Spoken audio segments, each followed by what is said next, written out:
of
Thank you. Good afternoon. Welcome to the Rules and City Government Committee meeting. We are virtual today because the council chambers is being cleaned, and so we want that work to continue. So our work continues virtually. Please note for the record, Alderman Arnett and Alderman Schandelmeyer are here. I will entertain a motion to approve the agenda as amended. So moved. And the amendment to add 0923. Yes, thank you. So the motion is to amend the agenda to include 0923, APF mitigation. All in favor, please say aye. Aye. Aye. Thank you. Next is approval of the minutes from the March 3rd meeting. Move approval. Second. Okay, all in favor of approving the minutes as written, please say aye. Aye. Aye. Okay, and one other note for the record, this meeting is actually on the 31st of March. It was originally scheduled for April the 7th, which was Good Friday. So this is in essence our April meeting. Okay, so moving on with our agenda under legislation, we have CA 123 finances, third party indebtedness and bonds. And this is legislation coming from the mayor's office. I think we have a question about the terminology or the specific description of heading in section C. Alderman Arnett, would you like to? Yes, thank you, Madam Chair. So I reviewed this legislation, and to the extent of my knowledge in this area, it all seems to be straightforward, but on page 2, major section, capital C. The title reads Maryland Economic Development Revenue Bond Fees. If you look earlier on that page, on page 2, line 4, it talks about issuance of bonds by the Maryland Economic Development Corporation, the Maryland Industrial Development Financing Authority, or similar entities. And I raised with the finance director, ought not the title to subsection C include not only the Maryland Economic Development Revenue Bonds, but also the Maryland Industrial Development Financial Authority or similar entities, and then all of the kinds of things that are called for under section C would apply to any of these kinds of third-party bonds. So all of the different fees that can be charged. So I would make a motion to change on line 17, the title for section C to be Maryland Economic Development Revenue Bonds, Maryland Industrial Development Financing Authority, or similar entities. And that is the fees, right? Because that's what that section Fees, refers right. to. So these are, it's discussing the fees we can charge any of those entities. Okay, is there a second to support that amendment, that change? Second. Okay, it's been moved in second. Further discussion? Please note that we did speak to Director Dickinson, and she is in support, but she's doing research on whether this will work for us. But she's given us the go-ahead, and if we find that there's a change later on before it comes before the full council, then it can be made at that time. So all in favor of the amendment to on line 17, page 2, to include the Maryland Industrial Development Financing Authority or similar entities fees? Aye. All in favor? Aye. Aye. Thank you. With All that, right. Mayor, I would move the committee recommend approval of CA 123 as amended. Second. Okay, all in favor, further discussion? Hearing none, all in favor of giving a favorable recommendation to CA 123 as amended, please say aye. Aye. Aye. Aye. Okay. Going on to 0923, adequate public facilities. I think there is an amendment, Alderman Arnett, Well, the or discussion. question. Yeah, subsection D is new, and it talks about things that we have discussed in various fora amongst council members and in meetings that we had in a work session with the chief. And the notion here is to allow the chief to do mitigations other than the two things, which are the response time and the we're getting right. We're getting physician. Alderman, should I pick up so you can? Yeah. The line 21. No, it's not. It's line 24. The question was raised about what it means to have private social workers. We have one social worker in the city and one other staff in that department, but to define what that requirement would be. And so I think if has anyone, Mr. Fulton, I see you shaking your head. Did you find out anything about what that means? No, I didn't. I was agreeing with your the lack of definition there. That's all, Alderwoman. Okay. I think I'm comfortable with moving ahead with it, knowing that we may have to go back and revisit and better define what that means. Alderman Arnett, you're on mute. You're on mute. Your lips are moving, but we can't hear you. All right. I'm not quite comfortable, but I want to ask about timing. I know that this is the direction we wanted to move to give the chief other flexibility other than the 3.2 ratio and the response time of 2.5 minutes. But I think it's this private nursing, but section 3, the combination of security and social services is really vague. I think it's very open-ended. So I guess I'm not really comfortable with that open-ended nature, but I don't have a suggestion about what to do about that. Alderman Schannemeyer? Do you have a reaction to Alderman Arnett's pointing this out to us? I have none. Okay. Alderman, I think that this may have been left deliberately vague so that the department would have greater flexibility in how to address it. I could be wrong, but I would hope that we could take some action and move this forward. And if we find that it's not adequate when it gets to the floor, we can make necessary changes at that time. I can live with that, Madam Chair. I understand this is something that has a lot of things in suspense, and we don't want to let the perfect be the enemy of the good. We can always come back and tweak it up. So I will withdraw my question. My concern remains, but I'll withdraw the question. Well, and you don't have to withdraw the question. It was valid. And so I think it should be duly noted.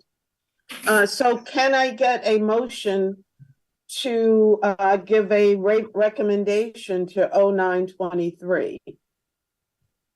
So moved. Favorable. Second. Second. Okay, further discussion? Hearing none, all in favor of giving 0923 a favorable recommendation, please say aye. Aye. Opposed? Okay, I wasn't sure I heard all three. All right, thank you. Moving on to 01122, standards, restaurants, B1 district special exceptions. We have a number of amendments, and I think Alderman Arnett, the first amendment is yours. I think you're withdrawing that. I'm withdrawing that in favor of Amendment 3, which is one that Alderwoman O'Neill and I have a consensus on, and it makes my amendment moot. So I withdraw Amendment 1. Okay. I don't know, Ms. Jackson, do we have to vote to allow him to withdraw his amendment? I don't think so, but we do. Okay, it's been moved. I'm sorry.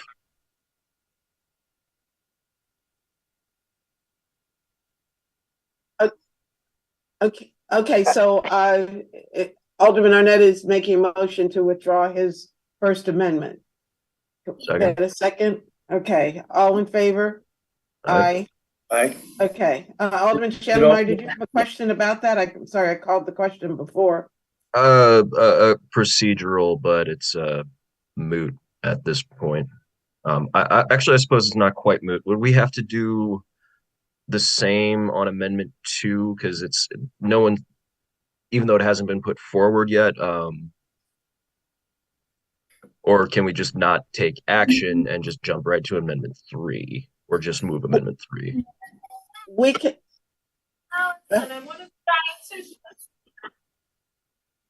Yeah.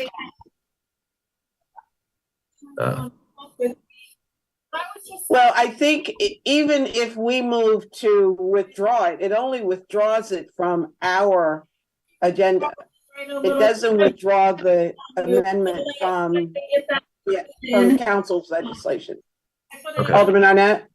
I would just to make sure it's clean, I would make a motion to vote no on Amendment 2. If you will accept that Alderwoman O'Neill and I have an understanding that we agree on Amendment 3, which takes care of everything. I'll second the motion. Okay, so the motion is that we oppose amendment to the O'Neill amendment. Am I clear? Correct. Yep. Okay. Further discussion? Hearing none, all in favor, please say aye. Aye. Aye. Okay, that brings us to Amendment 3, and that's the O'Neill Arnett amendment. Alderman Arnett, can you speak to that, please? Yes, and I see Cynthia's on. There's a lot of red here, and that is the work that Cynthia's done to reorganize and clear up the code, which we know needs help in several places. So I would draw your attention to the second page. The things that are in black in parentheses are the amendments that were suggested by the Planning Commission, which I would move, which is all music and noise generated indoors shall be contained indoors to the fullest extent possible. There was worry that in the warm weather, if there was a lot of noise going on internally, that if the windows were open at the facility, that would waft out into the neighborhood. That was offered by council member, commission member Imes, and passed by the planning commission. So I would offer that as an amendment. Then if you go to the next page, the top of the page, that bars be permitted inside of the B1 district. We're talking about B1 district here. That is the O'Neill amendment, which I support. And then the third amendment is to limit outdoor dining to 10 o'clock at night because it's out in neighborhoods. And that same logic would apply in section D, the B2, B3, and so forth, that outdoor dining would stop at 10 o'clock at night.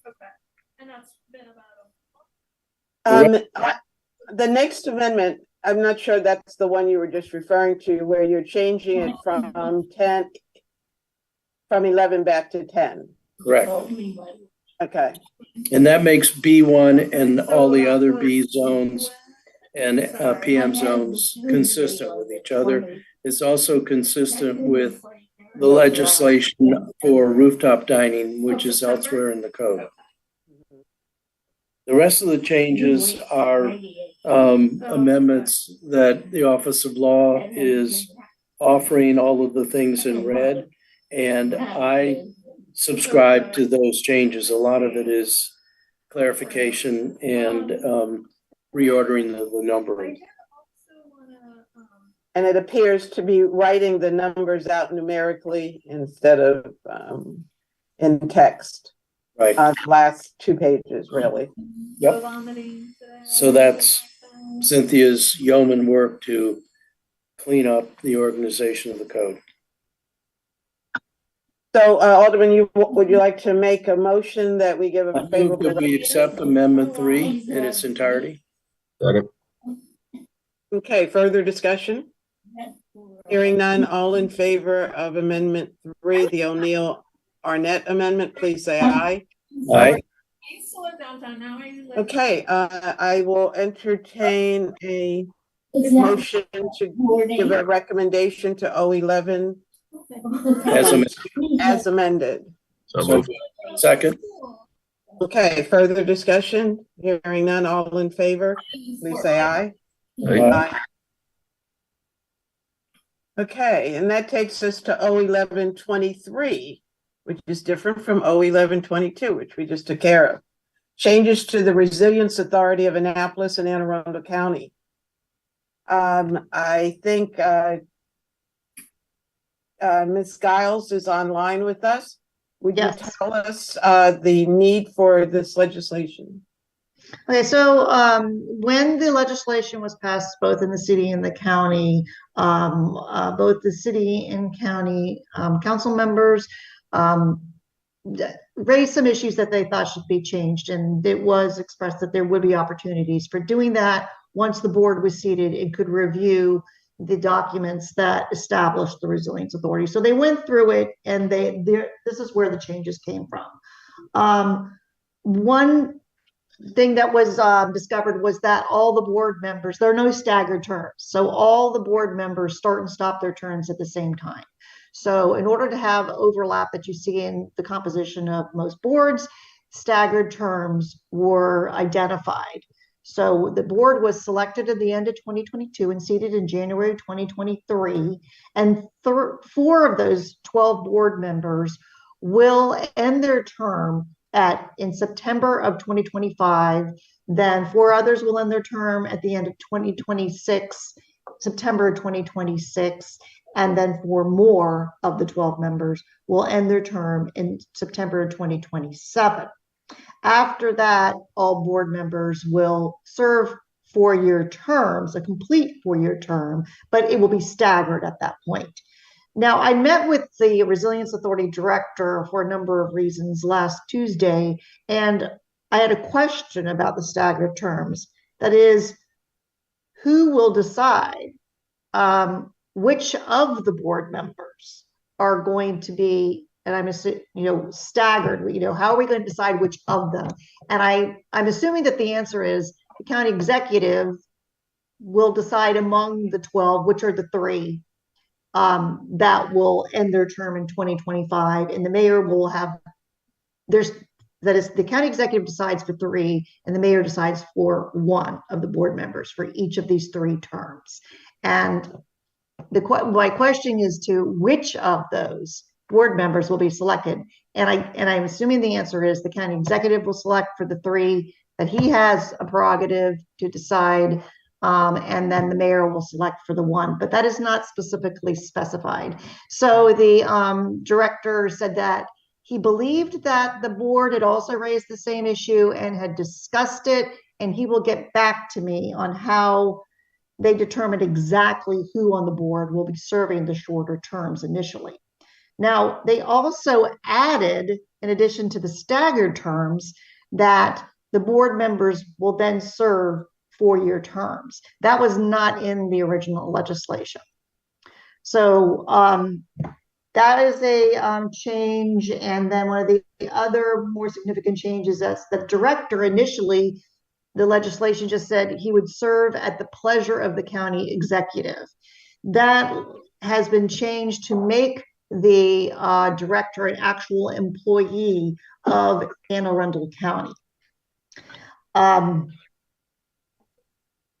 Let's see. Oh, also the executive director, the director's compensation is going to be set by the Anne Arundel County executive rather than by the Resilience Authority itself. That's another change. How the Resilience Authority's chief financial officer is appointed has been changed. The changes now that, let's see, the director will nominate that person to the position. The Resilience Authority will vote to confirm that person. And then if confirmed, the director will appoint the chief financial officer. This is a position that was provided in the legislation, but has not been filled at this time. So this is, and also in the legislation, there was nothing about what qualifications the chief financial officer must have. And the amended legislation states that the Resilience Authority will develop a job description for the chief financial officer position. So that is now clarified. Technical and clarifying changes to the reporting requirements of the Resilience Authority were amended as well. Before, it said that the Resilience Authority would report financials on a calendar year basis. That has been changed to financial statements prepared on a fiscal year ending June 30th basis, so that the Resilience Authority's year will line up with both the county and the city's fiscal years. Right now, it's a calendar year. It's amended to a fiscal year. And those are the major changes. Other things where there's small wordsmithing and changing the rest of the code section to the current style of the Maryland Legislative Drafting Manual and Office of Law Style Guide. So basically, it's the staggered terms for the board members, making the director a county employee, letting the county executive set the director's compensation, how the chief financial officer is appointed, and what qualifications that position is required to have, and then reporting changes on financial statements and changing the calendar year to a fiscal year aligning with the county and the city. Thank you. I do have one question, but I see Alderman Schnellmeyer's hands up. Alderman, do you have a Thank you, question? Madam Chair. Yeah, a couple questions, and it could just be like minutia because this is also kind of a lot of this is handled at the county level as well. So the director you're saying is now going to be a formal county employee instead of at the pleasure of the county executive's office. Is that Yes. to give more stability from administration to administration? Is that the idea behind this?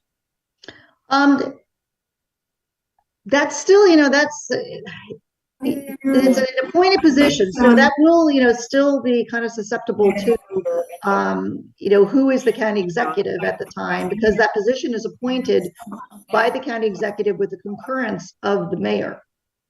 It does provide a little bit more stability. I would agree with that. I think it provides assurances to the director about job stability, but it also allows that employee to share in benefits.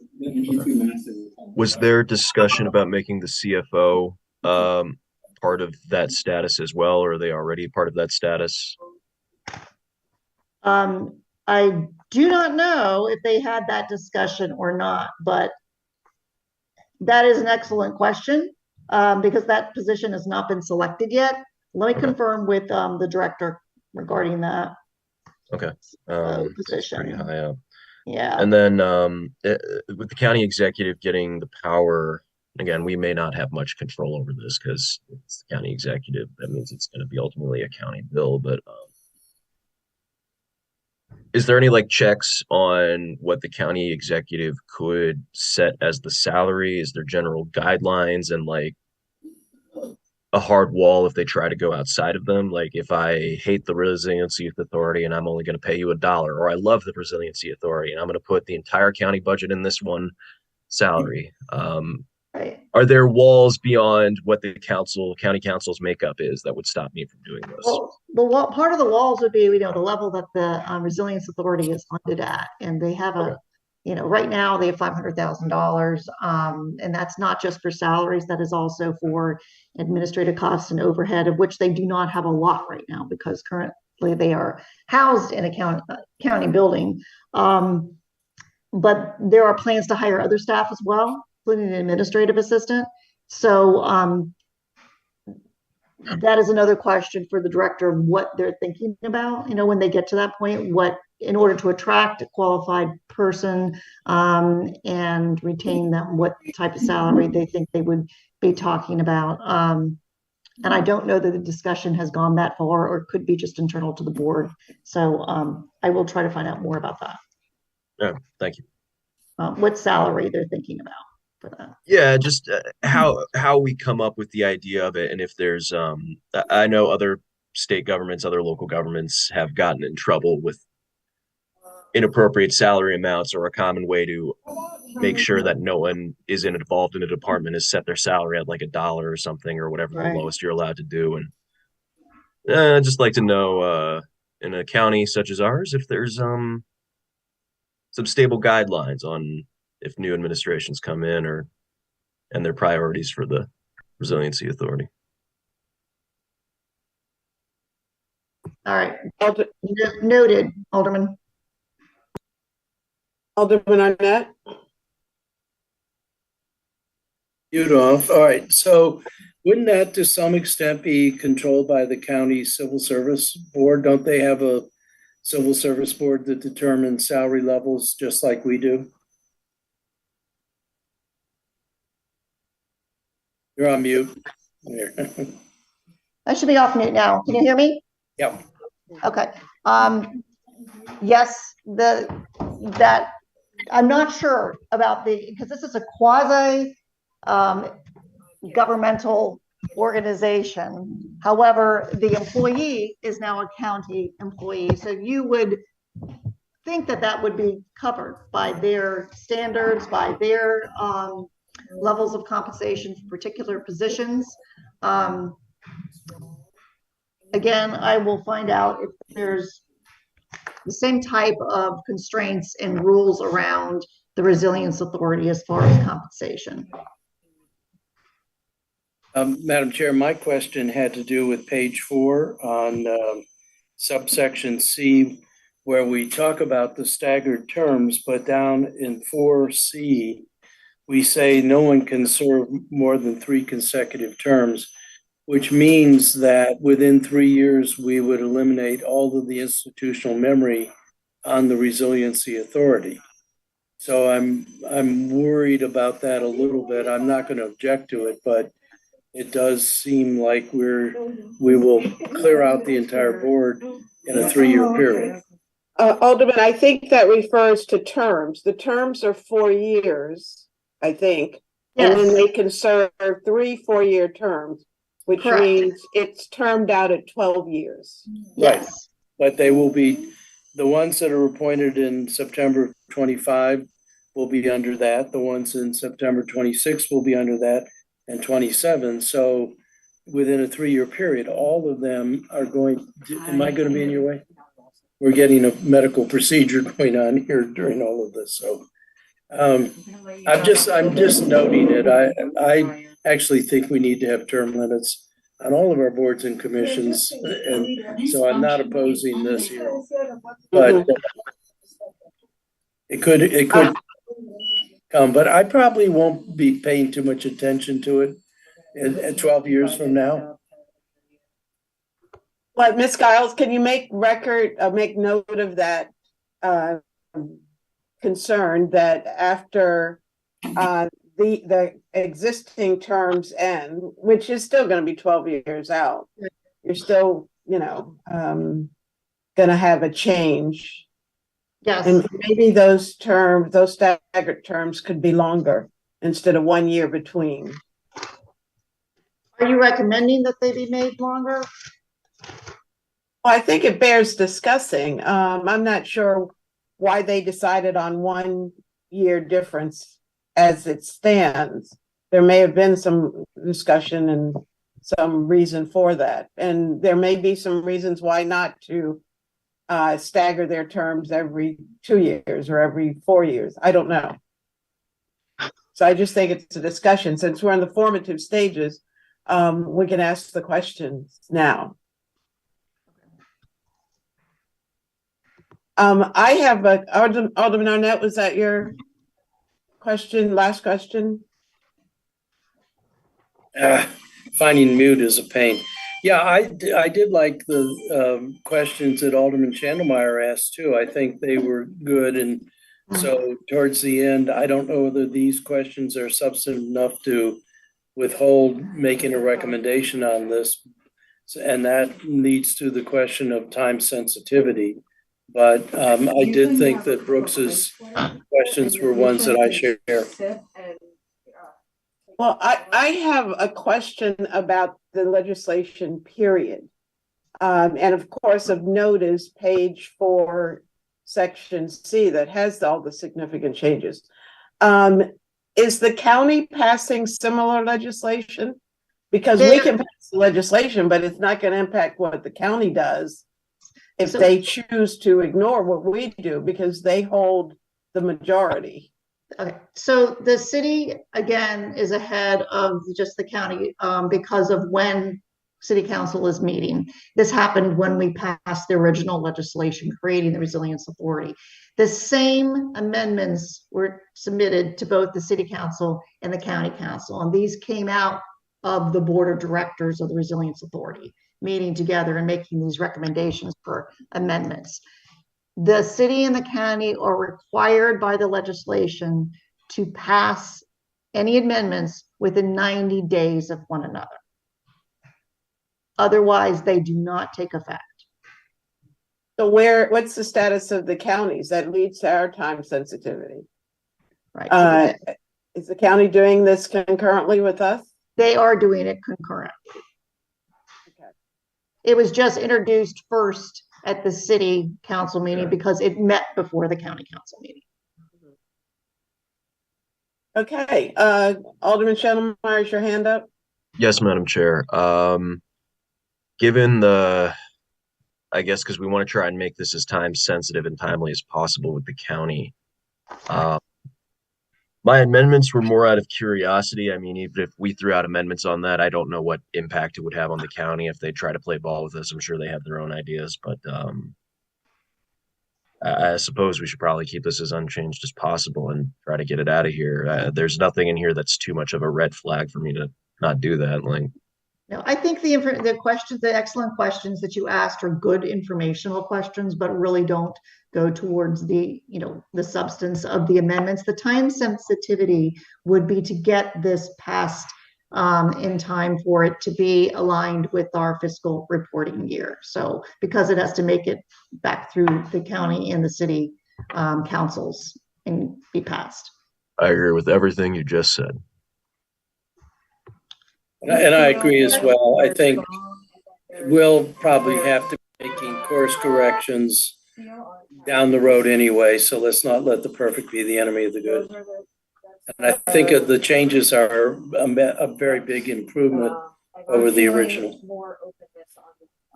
So I'll entertain a motion on 011-23. Before we entertain the motion, if I can ask Ms. Jackson, add me as co-sponsor of this, please. And then motion for a favorable recommendation on 011-23. Second, I also would like to be a sponsor. Okay. Further discussion? Seeing no hands, all in favor of giving a favorable recommendation to 011-23, please say aye. Aye. Aye. Okay. Going on to discussion items. We have the rental assistance program policies and procedures. And I think we have with us Ms. Wellman, Ms. Gutierrez, Ms. Lee, Ms. Leonard. So who wants to, Ms. Wellman, you want to take the lead? Because I think you wrote this with the assistance of our Office of Community Services. With the assistance of everybody. Okay. So, basically what this is a description of a new program called the Rental Assistance Program. And working together, we put together these policies and procedures, description of how the program would work and who was eligible, how it would be administered, just basically how it would work. And then after we did that, we met with the Housing and Human Welfare Committee, who discussed, we discussed the project and any input that they would have. And then according to the rules, we posted it in the newspaper for 30 days, which is required for new policies and procedures. And after that, it went to the Rules Committee, and Rules Committee gave it its blessing. And then the next step was to send a memo to the City Council with just explaining what happened and what the policies and procedures were. So you're here today with your team simply to give us notice and to give us an opportunity to see what, while it's labeled as draft, this is the final document. No, actually, what I sent, the memo that I sent to the City Council wasn't a draft. The original one that we sent to you was a draft. And then you had a meeting about it, and I think Aaron and Laura were there, and that's when it was given its blessing by your committee. I don't think we actually took it up. I think we ran out of time before they had the opportunity to do that. That's why it's back on the agenda for today. But I said it's a draft because the copy that's that's attached to Granicus says it's a draft. But Okay, well, the copy that was sent to the city council isn't. If I can jump in, I was at the meeting and you did not run out of time, but per my recollection. You actually made a final decision on it, and this really shouldn't be on this agenda again because we've already completed the process laid out in the city code. Once the notice goes to city council, it's done and closed and no further comments or changes can be made. so this has already gone through to the council? Well, it doesn't have to go to council. The way the city code is written is all you have to do is send a notice to city council that the process has been completed. There isn't any action item for the city council to do. I realize we shouldn't be taking action, or there's no need for us to take action, but I thought we had the ladies before us to give an explanation of exactly what it was. But this is the third, I think it's the third policy that's come before us for just our awareness, I guess. Well, no, when it first comes before you, and they were at the meeting and Laura and Aaron both spoke about it and presented background and answered your questions. You are allowed to chime in, but then once it goes to your meeting once and you close it out, and then the time periods run on the website and the newspaper ad, then the next and last action is that notice to city council. But for some reason, it got back added on here, even though for some reason that notice to city council triggered it being put back on here, but it really should be complete at this point. Okay. Well, since the intent was not to take an action on it, I can just say thank you to those of you who worked on this. And I think we do need to be clear as to what the procedures are and have a checklist so that we're not duplicating our actions on any level, whether it's committee or the council.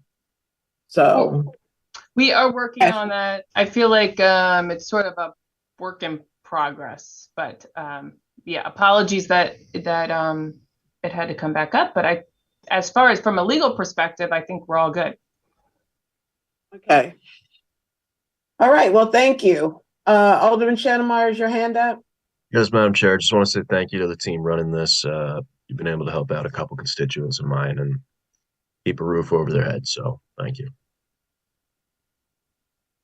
Okay, so that would suggest that the procedures are already in place and are in operation. So that's a good thing. All right. Any other questions for any of the committee members?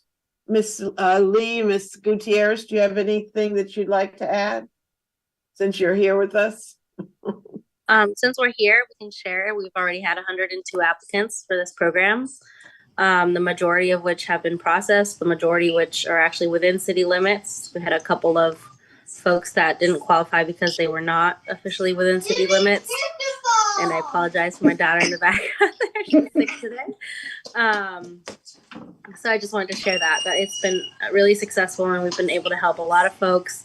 Alderman Gay did share that he had been at the courthouse one day and saw how 4 people went and presented with their letters of intent to pay that we share to the property managers and to the residents asking for support and help, and that was enough to make the judges pause eviction. So that's, it's been pretty successful in the work that we've been able to get through so far. Thank you. Miss Lee, anything you'd like to add? Oh, sure thing. Just wanted to piggyback off of what Laura said. I'm just so proud and thankful to be working with the team to provide this service to the city. I know that, getting everything together was a bit rough, but, once we got into our groove and we're actually able to see the results as well. Like you said, for residents that are able to go to court and they're able to stay in their homes, that is like one of the biggest achievements I think that we've been able to just to look at is, once again, seeing people being able to live their lives safe at someplace safe. And but yes, would love to continue this program, going on in the future, and just very happy to be a part of it. Great, thank you. All right, any other comments for the good of the order? All right, well, I think we have exhausted our agenda. Any other questions or comments or concerns, Alderman? Anyone else? Seeing none, I'll entertain. Alderwoman Finlayson, Yes. this is Jackie. Sorry, getting my camera back on. I will look into all the questions that you asked regarding the Resilience Authority amendments, the informational information, and report it to City Council, all the aldermen and women, so that everyone has the information. That would be great, so that if questions arise when it comes to the floor, then you'll be prepared to respond to them. Great. Yes. All right. All right, thank you. Welcome. All right, then I will entertain a motion to adjourn.